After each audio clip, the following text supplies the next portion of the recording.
Final preparations are ongoing ahead of the launch of the European Union Enlargement Summit organized by Euronews, which will take place on Tuesday in Brussels.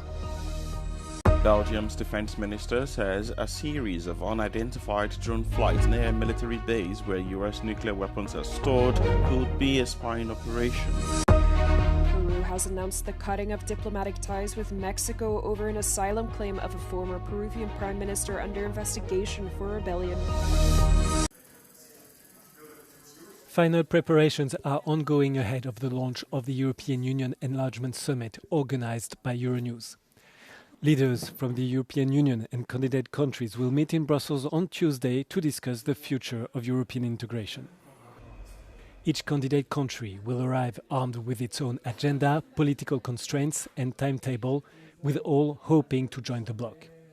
Meanwhile, the EU will want to leverage the current political momentum which favors enlargement. Ukraine and Moldova were the most recent countries to file applications to join the EU in 2022, following Russia's full-scale invasion of Ukraine. In the Western Balkans, Montenegro and Albania are the favorites to join the EU in the next few years. North Macedonia and Serbia, on the other hand, still have some way to go before they can join the European project. This summit will be an opportunity to highlight the benefits of EU membership status, such as access to new markets, strengthening the EU's international influence and consolidating democracy in Europe. A special feature of this meeting is that the summit will be broadcast live on Euronews, allowing all Europeans to follow the content of these discussions in real time. Belgium has raised concerns over what it called unidentified drone flights near a military base where US nuclear weapons are stored. According to Defense Minister Theo Franken, the flights spotted during the weekend seem to be part of a spying operation. The Belgian defense chief on Monday confirmed that drones had flown into the area near the Klein Bruegel Air Base in northeast Belgium in two phases on Saturday and Sunday night. The first phase involved small drones to test the radio frequencies of Belgian security services. Then later came big drones to destabilize the area and people, Franken told local media. Both NATO and the European Union have been on high alert following a string of airspace violations thought to be from Russia in recent weeks. In September, NATO issued a warning to Moscow saying it would use all means to defend against any further breaches of its airspace after the downing of Russian drones over Poland and Estonia's report of an intrusion by Russian fighter jets. In an exclusive interview with Euronews, former NATO Secretary General Anders Fogh Rasmussen urged NATO allies to increase weapons deliveries to help Ukrainians defend themselves against Russian attacks. In my opinion, we should increase the delivery of weapons. For instance, the Germans should deliver long-range Taurus missiles. We should also help the Ukrainians defend themselves against Russian drones and missiles. Rasmussen did, however, welcome the US decision to sanction two major Russian oil companies, describing it as a positive step forward. It seems that gradually President Trump has lost patience with Putin, and I think the Americans gradually realize that if they are to force Putin into a peace negotiation, they will have to put much more pressure on Russia. He called on the coalition of the willing to deploy a reassurance force to Ukraine as a security guarantee, even before reaching a peace agreement. He warned that, quote, the coalition of the willing should not be a coalition of the waiting. UK police have charged a 32-year-old British national with 10 counts of attempted murder on Monday after a stabbing incident on a London-bound train on Saturday. Anthony Williams has been named by police as the perpetrator of the attack, which injured 11 people, 9 of them critically. The train departed Doncaster on Saturday and was forced to make an emergency stop at Huntingdon just before 8 p.m. Victims say the incident was one of the most horrifying experiences of their lives. Yes, that it was horrible when you know that the train's still going, that there's no police helping you in the train. Obviously, there wouldn't be.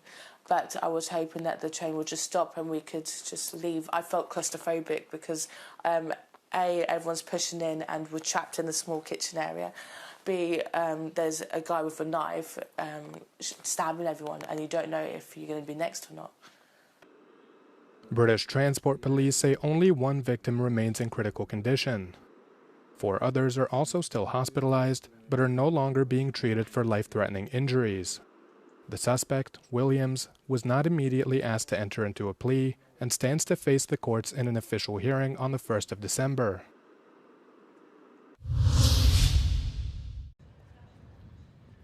France's consumer watchdog has reported fast fashion firm Shein to the authorities for selling childlike sex dolls. The news comes in the wake of Shein's announcement last month that it intends to open its first physical store in central Paris.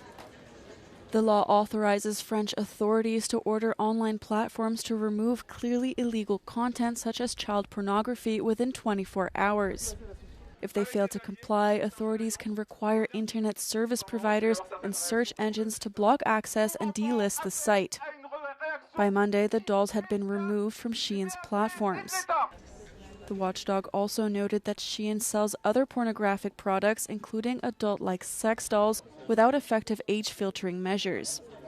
Economy Minister Roland Lescure said on Monday he would seek to ban Shein from the French market if similar incidents were to occur again. Travelers across U.S. airports continue to experience major flight delays and cancellations due to an uptick in absences from air traffic controllers caused by the government shutdown. Almost 13,000 air traffic controllers in the U.S. have been working without pay since October, when the government shutdown began. But not all of them are willing to do so, with many taking sick leave, making it increasingly difficult to keep to the schedule. I just feel this is America, and you feel when you come to America that things will work properly, and so we're going to be here probably for about 5 hours now because we thought we had to check in early because of what's going on, so slightly disappointing. The U.S. government shutdown is due to enter its 35th day by Tuesday evening, when it will tie with the 2018 to 2019 shutdown as the longest in U.S. history. According to the Washington, D.C.-based Bipartisan Policy Center, at least 670,000 civilian federal employees have been temporarily suspended, while some 730,000 are working without pay.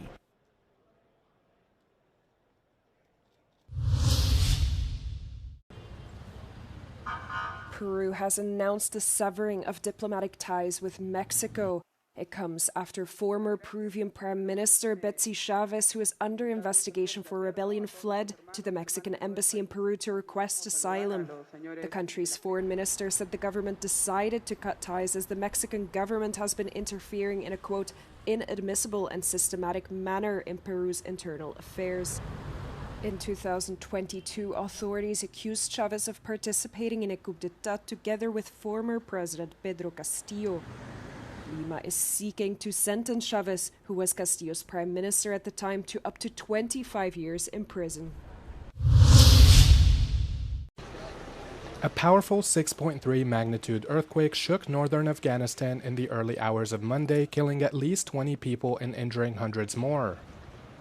A spokesperson for the health ministry noted that most of the injured suffered only minor wounds and were discharged after initial treatment. نږدې 300 تنه زموږ هیوادوال ټپیان شوي دي.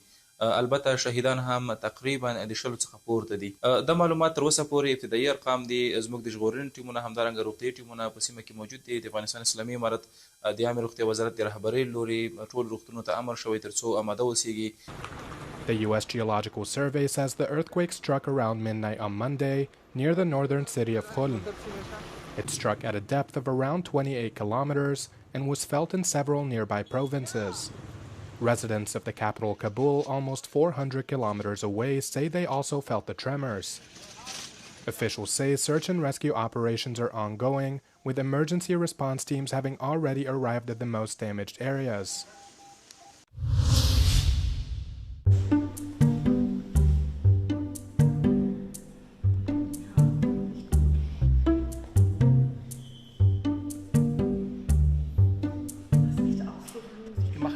Ich habe mir die Epochen, die Jahrhunderte, aber auch einzelne Objekte und Exponate angeschaut und geguckt, welche Rolle Düfte in den jeweiligen Zeiten hatten, was vielleicht gerade neu entwickelt worden ist, was erfunden wurde, was gesellschaftlich eine Rolle spielte, und habe das versucht mit unterschiedlichen Technologien und auch Erfahrungsmöglichkeiten hier zu präsentieren.